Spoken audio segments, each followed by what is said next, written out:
This Civil Rights Act is a challenge to all of us to go to work in our communities and our states, in our homes and in our hearts, to eliminate the last vestiges of injustice in our beloved country. Despite the passage of the 1960s civil rights legislation that followed the landmark U.S. Supreme Court ruling in Brown versus Board of Education of Topeka, 1954, African Americans living in cities throughout North America continue to suffer economic and social inequality. Poverty and reduced public services characterized these urban centers, where residents were subject to poor living conditions, joblessness, chronic health problems, violence, and limited means to change their circumstances. Such conditions contributed to urban uprisings in the 1960s, such as those in the Watts district of Los Angeles in 1965, among others, and to the increased use of police violence as a measure to impose order on cities throughout North America. It was in this context, and in the wake of the assassination of Malcolm X in 1965,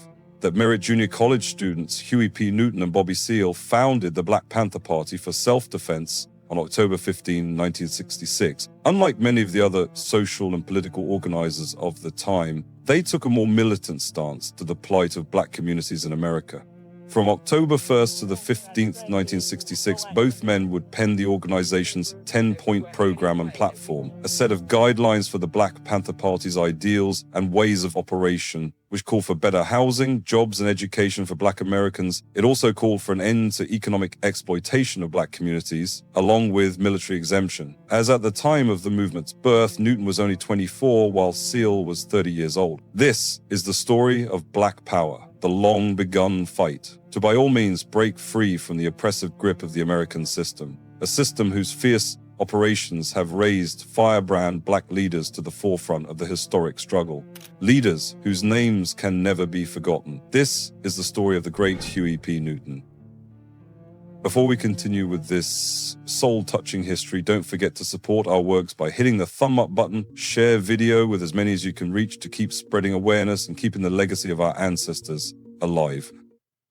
In America, black people are treated very much as the Vietnamese people or any other colonized people, because we're used, we're brutalized, and the police are there not to, in our community, not to promote our welfare or for our security and our safety, but they're there to contain us.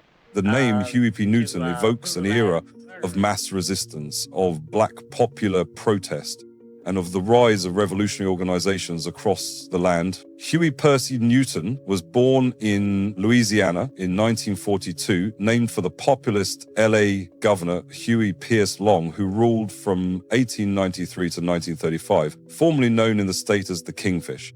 In 1945, when Newton was 3 years old, his father moved the family to Oakland just as the war was ending and California's defense plants were closing. Walter had to resort to odd jobs as a brick mason, plumber, and carpenter while the family moved from one tiny two-bedroom apartment to another. Often the children subsisted on a daily diet of kush, a dish of fried leftover cornbread mixed with gravy and onions. No matter how scarce money became, however, Walter always insisted on paying his bills on time. He dispatched his sons to deliver checks to his creditors in person so they could bring back stamped receipts. My father's constant preoccupation with bills is the most profound and persistent memory of my childhood, Newton recalled. For me, no words on the street were as profane as the bills. It killed me a little each time they were mentioned because I could see the never-ending struggle and agony my father went through trying to cope with them. His family, like tens of thousands of others, formed the last legs of the Great Migration of black flight from the apartheid South to the North and the West. He would enter the streets of Oakland, a slender, short, beautiful boy, and the prospect terrified him. For while his father thought the name Huey was a respectful tribute to a gifted politician, to the hard, urban streets of Oakland, it was an invitation to an ass-whipping. Yes, this means that Huey had a pretty rough childhood. For a young black boy in a ghetto surrounding, trying to meet up as one tries, fitting into the dark, survival culture of the streets is no doubt demanding, oppressive, and very challenging. But, more so, being surrounded and overwhelmed by a place as racist and segregatory as the Americas was even more challenging and oppressive for a young black boy growing up in the hands of a ghetto, the hat of this same dark survival culture of the experimentally abandoned streets of the Americas. This is what living was like for Huey P. Newton. It was fighting his way all the way through. He was taught that a scared boy does what's been done since the dawn of human time. He was schooled like a wolf to attack the biggest guy in the pack, and on how to prevail by keeping his fear under command. And Huey did follow these directions explicitly. It was a wild, hostile surrounding, and the only way to be respected, or perhaps feared, was to throw his fear of the biggest guy in the bunch in the form of his fists. Like he would say, following the footsteps of his big brother, Walter Newton, who had taught him that the biggest guy often had the biggest fear, bigger than his own. He also learned that the best defense was often a stiff offense. As a direct consequence of these street battles, the young Newton boy earns a rather unflattering nickname, Crazy Huey. One can almost hear this Greek chorus whispered with a mix of fear and fascination. Who's that boy? Who are you talking about? That pretty boy right there. Don't mess with him, that's Crazy Huey. Simple put, from his earliest youth until adulthood, Newton was on a war footing. The major event that led to the formation of the Black Panther Party was the event that happened in Telegraph Avenue, which was about a 4.5-mile road stretching north from Huey Newton and Bobby Seale's hometown of Oakland to the campus of the University of California at Berkeley. It was a link between two distinctly different worlds, between the rough ghetto streets where they grew up and the steepled academic sanctuary so close by. For much of the early 1960s, what existed of a black student movement in the San Francisco Bay Area was organized by activists from Berkeley. And Newton and Seale, part-timers at a junior college in Oakland, followed the lead of those self-important middle-class leaders, but that began to change for good on the evening of Thursday, March 17, 1966, when Newton and Seale and a friend they called Weasel took a walk up Telegraph Avenue to look for secondhand albums by bluesmen T-Bone Walker and Howlin' Wolf at a record store near the university. Walnut dark with a protruding brow, heavy eyebrows and a thick mustache, Seale, at age 29, looked the tough guy part of a metal worker who had served in the Air Force and been court-martialed for a confrontation with a colonel. But Seale also had a theatrical streak with a sideline as a stand-up comedian and a knack for memorizing and reciting poetry. As the threesome proceeded up Telegraph Avenue, his companions urged Seale to entertain them with one of his favorite poems, written by a fellow student at Oakland's Merritt College, Marvin Jackman, a pioneer of the Black Arts movement who went by the pen name of Marvin X, entitled Burn Baby Burn. Marvin's composition told the story of 1965 Watts riots in the style of the beat poets. Anytime Seale got into trouble, he wanted his friend Huey Newton by his side, loud enough so that passers-by stopped to listen. Seale recited jagged verses that began with an expression of black weariness. Tired, sick and tired. Tired of being sick and tired. And he ended with an expression of the pent-up fury that had been unleashed on the Los Angeles police and their imperious chief, William Parker. Burn, baby, burn. In time they will learn. As the trio neared the Berkeley campus, Seale summoned another poem from memory, an anti-Vietnam War diatribe called Uncle Sammy, Call Me Fuller Lucifer, by a street poet named Ronald Stone. By this time, so many onlookers had gathered that Weasel borrowed a chair from a restaurant patio so Seale could climb up and address the crowd. The spirited performance drew calls for an encore, and Seale repeated the draft dodger's lament. Uncle Sammy, don't shuck and jive me. You schooled my naive heart to sing red, white, and blue, stars and stripes songs. Just as Seale reached this point in the poem, an off-duty police officer named George Williamson. You're under arrest, Williamson announced. Seale climbed down from the chair. What are you talking about? You under arrest? He asked. Under arrest for what? You're blocking the sidewalk. The policeman said. What do you mean I'm blocking the sidewalk? Seale protested. I'm standing over here. 3 more policemen appeared and tackled Seale to the ground. Out of the corner of his eye, Seale saw Huey Newton, his baby-faced friend, throwing punches, several of which landed on the side of a policeman's head. Seale squirmed loose and a brief tussle took place before the officers subdued the 2 men and arrested them for disturbing the peace. At the police station, Newton and Seale phoned a friend at a campus group they belonged to called the Seoul Students Advisory Council, SSSEC, and arranged to borrow $50 to post bail. A few weeks later, Newton and Seale were driving around Oakland when they saw another police officer arresting a black man on the street for no apparent reason. Newton wanted to jump out of the car and confront the cop on the spot, but Seale held him back. Instead, the two went to the SS&K office, got more cash, then proceeded to the police station and posted bail for the arrested man, who was so grateful that he broke down in tears. Along with the Telegraph Avenue incident, the experience of bailing out the stranger led Seale to two conclusions. The first was how much more satisfying it was to stand up to police harassment and provide assistance to black folks on the streets of Oakland than it was to engage in windy intellectual debates with other college students. The second was that any time he got into trouble, he wanted his friend Huey Newton by his side. Newton doesn't let anybody mess over his partners or whoever he's running with. He would recall with admiration.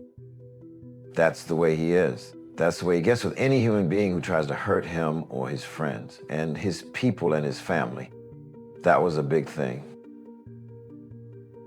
Newton was also the more visionary of the two, the one who kept raising the idea of creating a new organization. A casual observer of the two might have been surprised that it was Seale who looked up to Newton. Seale was the older one by more than 5 years, the Texas-born military veteran and skilled mechanic who had worked in factories that supplied sheet metal for the Gemini rockets. He was more physically imposing, standing several inches above Newton's slight 5'7" 130-pound frame. Seale was also the extrovert, the actor in campus plays and performer in Oakland's coffee houses, compared to Newton, who was shy and hated speaking in front of crowds. But Newton was the tougher fighter with lightning-quick hands and a fearless readiness to take on all comers. He was the deeper thinker, a self-taught reader who had introduced Seale to the French existential philosophers Albert Camus and Jean-Paul Sartre and helped Seale understand Frantz Fanon, the French African psychiatrist and author who saw armed rebellion as a path to psychological liberation. Newton was also the more visionary of the two, the one who kept raising the idea of creating a new organization that could appeal not just to privileged college students, but to the sort of struggling black folks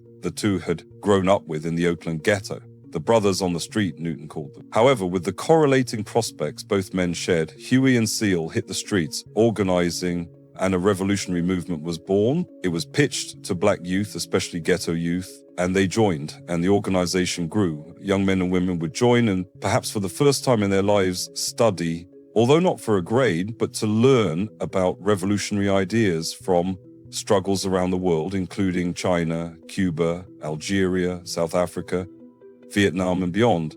The Black Panther Party, abbreviated as BPP, would grow from its base of Oakland and expand to Richmond and Los Angeles and Seattle, Washington. But events occurring roughly a year after its founding would catapult the organization, in effect hydroplaning it, nationwide, exploding it, sending it into over 40 cities across America. The organization aimed to improve life in black communities, hence they took a stance against police brutality in urban neighborhoods by mostly white cops. Members of the group would go to arrests in progress and watch for abuse. Panthers ultimately clashed with police several times. The party's treasurer, Bobby Hutton, was eventually killed while still a teenager during one of these conflicts in 1968. With unapologetic flair, the organization punctuated its message with dramatic appearances that left a lasting impact. For example, to protest a gun bill in 1967, members of the Panthers entered the California legislature armed. The action was a shocking one that made news across the country. The group believed that violence, or the threat of it, might be needed to bring about social change. Under Newton's leadership, the Black Panther Party founded over 60 community support programs, which were later renamed survival programs in 1971. These programs included free food banks, medical clinics, sickle cell anemia tests, prison busing for families of inmates, legal advice seminars, clothing banks, housing cooperatives, and their own ambulance service. The most famous of these programs was the Free Breakfast for Children program, which fed thousands of impoverished children daily during the early 1970s. Newton also co-founded the Black Panther newspaper service, which became one of America's most widely distributed African-American newspapers. The Black Panther Party brought room for development as offices began to open in Boston, in Baton Rouge, in Philadelphia, in Chicago, Harlem, the Bronx, Winston-Salem, Omaha, Baltimore, Detroit, Jersey City, Kansas City, San Diego, and more. Where there were black communities, there were black militants, most moved by the masterful oratory and martyrdom of Malcolm X. These young brothers and sisters, mostly teenagers, formed the bulk of Black Panther membership. All of these brothers and sisters, thousands across the nation, joined in some degree because of their admiration, respect, and for some, veneration of the Minister of Defense. Most too did not know him. They never met him. They only read of him and fell in love. Some with him, some with his amazing vision, a Black Panther Party. Because Newton was complex, so was his creation. It changed constantly as he changed and developed from a Malcolmite nationalist organization to a revolutionary nationalist to a revolutionary internationalist to socialist to Maoist to what Newton termed an intercommunalist. This was Newton's theoretical construct. The nations were but illusions, assemblies of flags. For in the presence of a global imperial power such as the US, nations were at best communities. He believed that the US economic power shattered sovereignties. For those who controlled foreign economies actually controlled those states while the rest was subterfuge. On most occasions, Newton would frequent pool halls, campuses, bars, and other locations deep in the Black community where people gathered in order to organize and recruit for the Panthers. While recruiting, Newton sought to educate those around him about the legality of self-defense. One of the reasons he argued why Black people continued to be persecuted was their lack of knowledge of the social institutions that could be made to work in their favor. In Newton's autobiography, Revolutionary Suicide, he writes, "Before I took criminal evidence in school, I had no idea what my rights were." According to Bobby Seale, in 1967, he and Newton obtained copies of quotations from Chairman Mao Zedong from the Chinese bookstore in San Francisco to sell at University of California, Berkeley. With the proceeds, they purchased weapons to arm the Black Panther Party members for self-defense against police brutality. In his father, Newton had the rare example of a Black man of his generation willing to stand up to whites in the South. Wiry and stern-looking with pale skin, piercing eyes, and a brush mustache, Walter taught his children that you can take a killing, but you can't take a beating. Huey grew up hearing accounts of his father's stubborn bravery. In one often told story, Walter publicly accused a white businessman of cheating him. When the angry merchant appeared at the family's house, Walter calmly walked out and sat on the running board of the man's car, knowing the glove compartment contained a gun. "If you hit me a lick, the other folks will have to hunt me down because you will be lying in the road dead," he warned the merchant. For Huey, his father's mystique was made all the more powerful by the shadowy circumstances of his birth to an unwed Black woman and a white man in the brutal era after Reconstruction. "My father's father was a white rapist," Newton reported on the first page of his autobiography, later reflecting that Walter's mixed blood may have served as a shield in the South, making white men reluctant to attack someone who looked so much like them. Yet Newton also learned another lesson from his father about how difficult it was for a Black man with little education, no matter how honest or hard-working, to provide for his family. In Louisiana, Walter labored in a sugarcane mill, at a carbon plant, and as a railroad brakeman, stopping only on Sundays to preach at the local Baptist church. From his mother, Newton received light-hearted relief from the family's stresses and encouragement for the sensitive and creative side of his personality. Still barely out of her teens when her children were young, Amelia often seemed more like a playmate than a mother, leading them in laughter-filled games of jacks and hide-and-seek.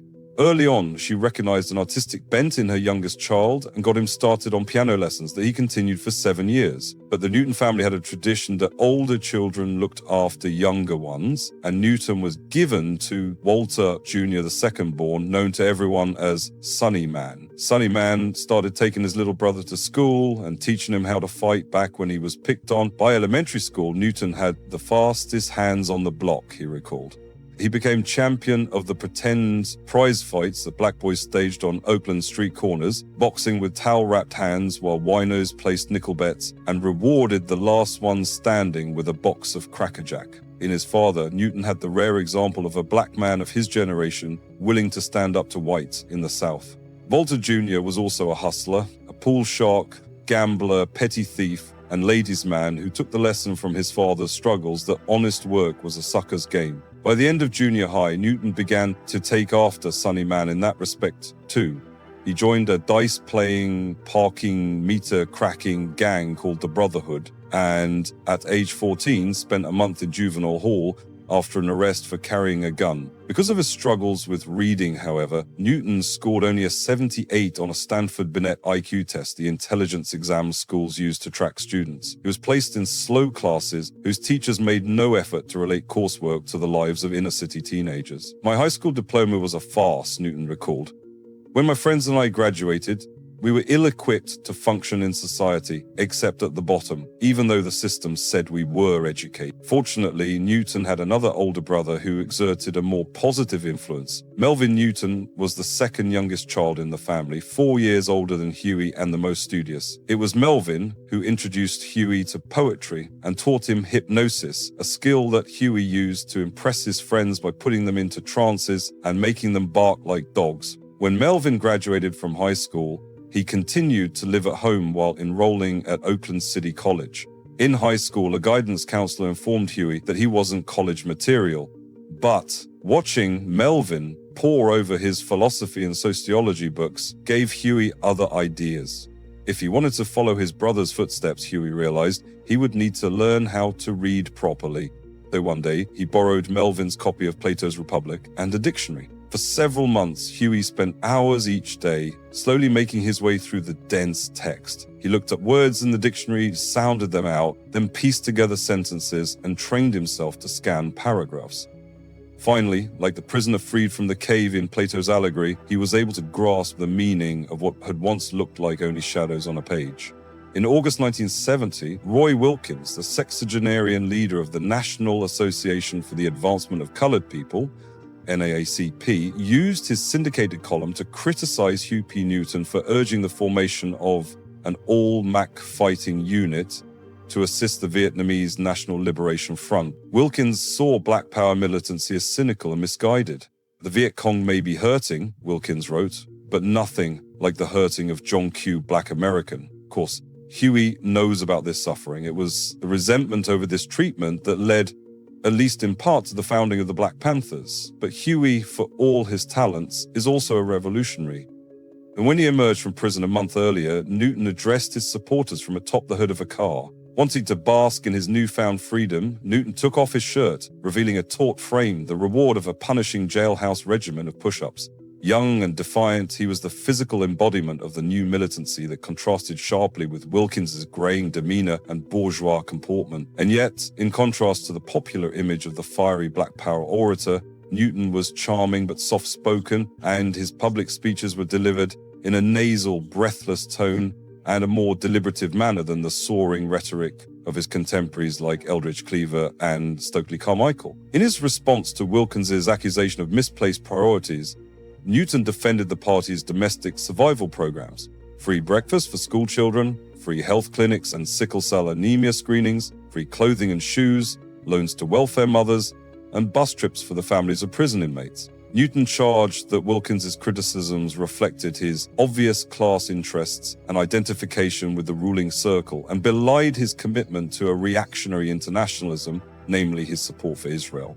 Black people in America have long been affected in a negative way by America's war of imperialism, Newton wrote. We are internationalists because our struggle must proceed on many fronts. While we feed and clothe the poor at home, we must meet and attack the oppressor wherever he may be found. Newton's withering critique of Wilkins's ideological capitulation and hypocrisy came at the height of the Panthers' popularity. In a few short years, the Black Panther Party had grown from a local organization created to confront police brutality on the streets of Oakland and Richmond, California, to, as Students for a Democratic Society put it, the vanguard of the Black Revolution, and, in the eyes of Federal Bureau of Investigation Director and arch anti-communist J. Edgar Hoover, the greatest threat to the internal security of the country. If the Black Panther Party was the most iconic organization of the Black Power era, Newton was easily its most popular, recognizable figure. The early propaganda photo of Newton seated on a wicker throne with a carbine rifle in one hand and a spear in the other captured the spirit of the age and continues to haunt popular memory and lore of the 1960s,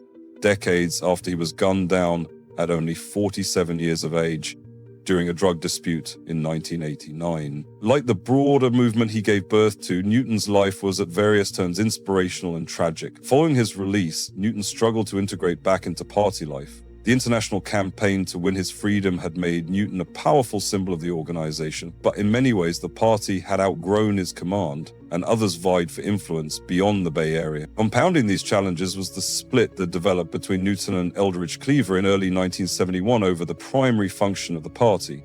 Newton wanted the party to focus on serving African American communities, while Cleaver thought the focus should be on building relationships with international revolutionary movements. This rift resulted in violence between the factions and the deaths of several Black Panther members. The combined weight of heightened police repression and his own paranoia fueled Newton's addiction and reprehensible behavior. His rhetoric and political courage inspired thousands to stand against war, racism, and imperialism. And yet at other moments, he succumbed to personal acts of brutality and self-destruction. Newton's political formation came amid the new nationalist militancy of the early 1960s. But the primary period examined here is a very brief historical window, a mere 6 years, from the establishment of the party in 1966 to Newton's pronouncement in 1972 that the party was putting down the gun and finding ways to work within the American system. This time frame also corresponds to the birth of Black Power as a political slogan and the consolidation of radical and moderate forces around Black ethnic politics at the 1972 National Black Political Convention held in Gary, Indiana. The year 1972 also marked a critical turning point in the Cold War, with Nixon embarking on a diplomatic visit to Mao Zedong's China, beginning the process of normalization between the two nations and foreshadowing the turn to liberal economic reform under Deng Xiaoping. After returning to the United States from his visit to China, Newton was tried for a variety of violent offenses, such as assault and multiple murders. These charges resulted in him fleeing to Havana, Cuba, to escape prosecution for 3 years. Upon his return, he stood trials for one more assault and murder and was acquitted of both charges. In 1972, Newton, using intercommunalist theory, predicted the fall of the Soviet Union. 1972, while traditional Marxists ridiculed Newton's ideas, the Soviet Union shuttered its doors on Dec 26, 1991, 2 years after Newton's ignoble death on a street corner by a crack dealer. But the major reason why the Panthers fell apart was due to factionalism, with later allegations surfacing that the FBI under J. Edgar Hoover was clandestinely involved in the organization's unraveling. Key members left, while Newton and Elridge Cleaver, the party's Minister of Information, split ways. By mid-decade, Newton had allegedly become increasingly paranoid, addicted to crack cocaine, and prone to violent behavior. On August 6, 1974, Kathleen Smith, a 17-year-old Oakland native and child prostitute, was shot. She died 3 months later. According to the prosecutor handling the case, Newton is believed to have shot Smith after a casual exchange on the street during which she referred to him as Baby, a childhood nickname he hated. The main witness of this case refused to testify due to an assassination attempt against her, and after 2 deadlocked jury trials, Newton was not convicted. Newton is also alleged to have assaulted his tailor over the price of a suit. Newton posted bond after being arrested for pistol whipping the tailor in 1974. The incident occurred after a dispute arose regarding the price of a custom-made suit. Newton, known for his status as a prominent figure in the Black Panther Party, reportedly became enraged over the cost and the perceived overcharging. This event is often referenced in discussions of Newton's complex persona, which combined revolutionary ideals with a more flamboyant and sometimes violent personal side. Newton was subsequently arrested a second time for the murder of Smith, but was able to post an additional $80,000 0-cents bond, thus securing his release until trial. Newton and his girlfriend, who later became his wife, Gwen Fontaine, then fled to Havana, Cuba, where they lived until 1977, which prevented further prosecution on the 2 charges. Elaine Brown took over as chairperson of the Black Panther Party in his absence. Newton returned to the United States in 1977 to stand trial for the murder of Smith and the assault on the tailor. In October 1977, 3 Black Panthers attempted to assassinate Crystal Gray, a key prosecution witness in Newton's upcoming trial who had been present the day of Kathleen Smith's murder. Unknown to the assailants, they attacked the wrong house and the occupant returned fire. During the shootout, one of the Panthers, Louis Johnson, was killed and the other 2 assailants escaped. One of the 2 surviving assassins, Flores Forbes, fled to Las Vegas, Nevada with the help of Panther paramedic Nelson Malloy. In November 1977, Malloy was found by park rangers paralyzed from the waist down from bullet wounds to the back in a shallow grave in the desert outside of Las Vegas. According to Malloy, he and Forbes were ordered by higher-ups to be killed to eliminate any eyewitness accounts of the attempted murder of Crystal Gray. Malloy recovered from the assault and told the police that fellow Panthers Roland Reed and Alan Lewis were behind his attempted murder. Newton denied any involvement or knowledge and said that the events might have been the result of overzealous party members. After the assassination attempt on Crystal Gray, she declined to testify against Newton. After 2 trials and 2 deadlocked juries, the prosecution decided not to retry Newton for Smith's murder.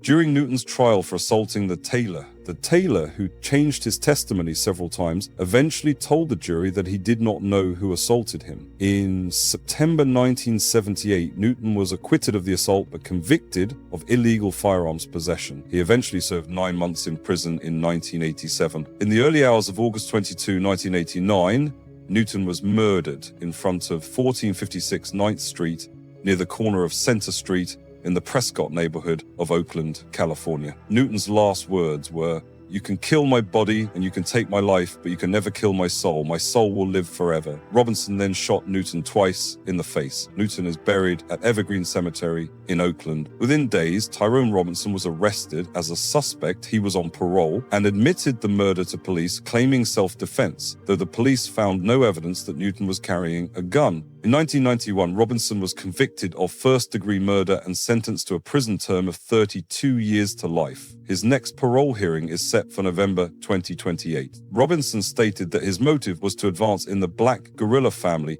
a narcotics prison gang, in order to get a crack franchise. Newton and the entire Panthers organization deserve to be studied and debated because so much of their analysis and political practice addressed ghettoization, racist policing and incarceration, mass unemployment, and failing schools. Problems that defined the urban crisis of the 1960s and have grown more intense and graver in our own times. But while we're sympathetic to the historical project of left internationalism the Panthers embodied, let's offer a critical analysis of some of the central ideas offered by Newton that were at times widely shared among Black power radicals and continue to shape left approaches to US inequality.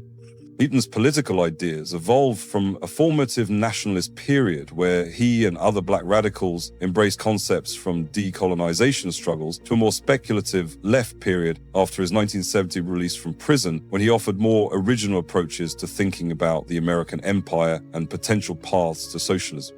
Whereas the formative period grew out of his experiences in Oakland's Black ghetto and were organized around the pursuit of Black national liberation through armed self-defense and serving the people, the latter period was shaped by the expanded platform Newton gained as a celebrated political prisoner and focused increasingly on a notion of socialist revolution predicated on popular control of the forces of production.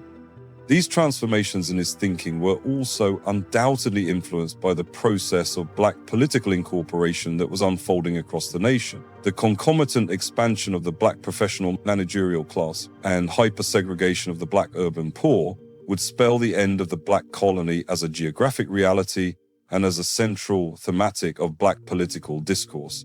The colonial analogy was powerful as a means of connecting both the second-class citizenship endured by Blacks and the grim human toll and social contradictions produced by American commercial and military power abroad, made so visible by counterinsurgencies and coups d'etats around the globe, from the Congo and Indonesia to Cuba and Vietnam, actions orchestrated by the Central Intelligence Agency to undermine left populist movements and destabilize socialist regimes.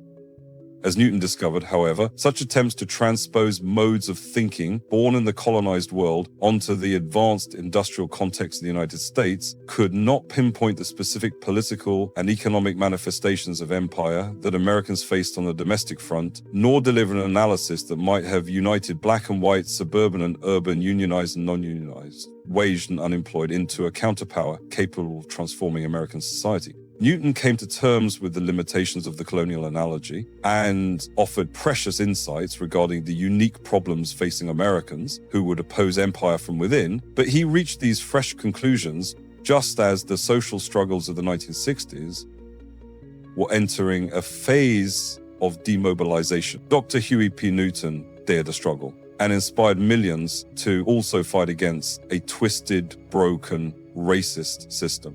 He built an organization that rattled the cages of oppressed and oppressor alike. Then, like the true Nietzschean he was, he shattered it into 1,000 pieces. He lived, he rebelled, he inspired, he died. But most of all, he rebelled. That's more than most of us can say. That brings us to the end of yet another poignant video. And if you learned a thing or two, encourage us by hitting the thumb up button, share video with family and friends to keep spreading our Black narrative, and subscribe to stay tuned into us. We are delighted to have you on this journey. Thank you for watching.